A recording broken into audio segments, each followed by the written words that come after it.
नमस्कार.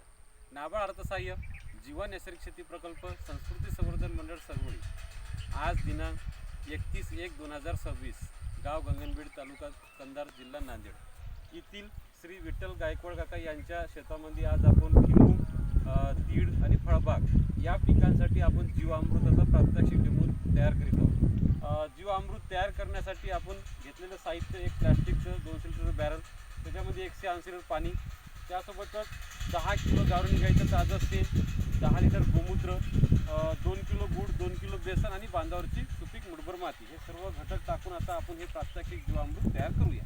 तर आता एक एक सगळं घटक टाकूया. आपण बेसन घेतलेलं आहे, बेसनाला पाणी केलं आहे, 2 किलो बेसन सांगितलं बेसन घेतलं आहे.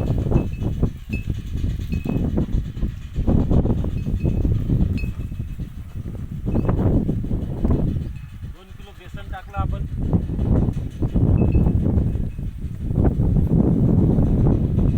त्यानंतर आपल्याला गारून घ्यायचं ताजा आणि काही 10 किलो.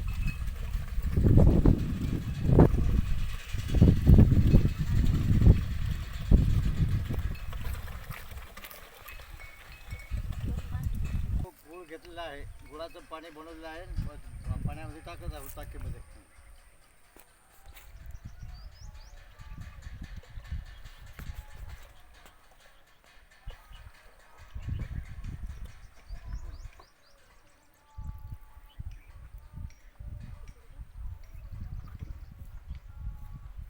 काय घेतलं आपण? गाईचं गोमूत्र. किती लिटर घेतलं? 5 लिटर. 5 लिटर गाईचं गोमूत्र.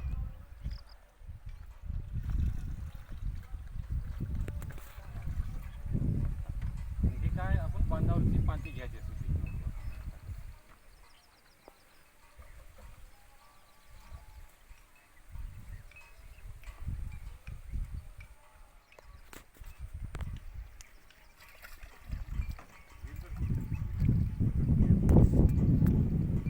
बांधावरची सुपीक माती मुठभर घेतलेली आहे. तर अशा प्रकारे आपल्याला शेतामध्ये जीवामृत तयार करायचं आहे. 200 लिटर जीवामृत 4 ते 5 दिवसात तयार होते. हे जीवामृत तयार झाल्याच्या नंतर आपल्या पिकाला बुडाला ड्रिंचिंग करायचं, जमिनीमध्ये ओल असताना आपल्याला द्यायचं आहे. मग आपले खरीपचे पिकं असो, रब्बीचे पिकं असो, उन्हाळी पिकं असो, सर्व पिकांना आपल्याला जीवामृताची जोड द्यायचा आहे. आता हे जीवामृत तयार झाल्याच्या नंतर 15 दिवसाच्या आतमध्ये आपल्या पिकाला जोड द्यायची आहे, टाकायचं आहे. एका पंपामध्ये भराचा, समोरचं नोजल काढून घ्यायचं, समोरचं नोजल काढल्यानंतर धार आपल्याला सोडायचं आहे. हे जीवामृत घेऊन आपण बकेटमधून घेऊन सळा टाकल्यासारखं सुद्धा आपण पिकावर देऊ शकतो. आणि याच्या जीवामृताची जर फवारणी करायचं राहिलं तर पंपामध्ये जीवामृत काढून 2 लिटर घेऊन फवारणीसुद्धा करता येते.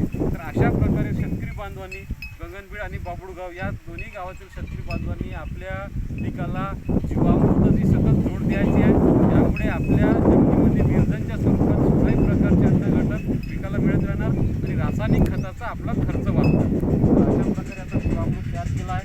आता हे जीवामृत 4 ते 5 दिवसात तयार झाल्याच्या नंतर 15 दिवसाच्या आतमध्ये आपल्या पिकाला टाकायचं. धन्यवाद.